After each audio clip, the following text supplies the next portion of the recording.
Hi hello കൂട്ടുകാരെ, ഇന്ന് നമുക്ക് സ്ട്രോബെറി ഒരു ജ്യൂസ് ഉണ്ടാക്കി നോക്കാം. അതിനായി 7 സ്ട്രോബെറി എടുത്തിട്ടുണ്ട്, 5 സ്പൂൺ പഞ്ചസാര, 5-6 കാഷ്യൂ. അപ്പോൾ ഇത് നമുക്ക് നന്നായിട്ടൊന്ന് അടിച്ചെടുക്കാം. നല്ല പേസ്റ്റ് പോലെ ആക്കി എടുത്തിട്ടുണ്ട്. ഇനി നമുക്കിതിലേക്ക് പാലൊഴിച്ചു കൊടുക്കാം. അമൂലിൻ്റെ പാലാണ് ഇത്, നമുക്ക് ഒഴിച്ചു കൊടുക്കാം.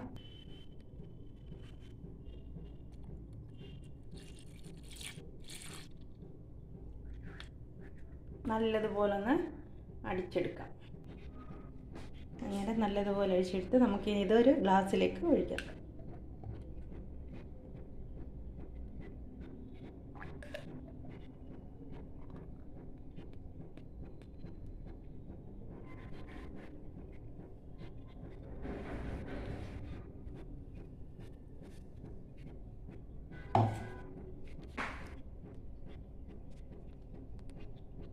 ടേസ്റ്റൂറും സ്ട്രോബെറി ജ്യൂസ് തയ്യാർ.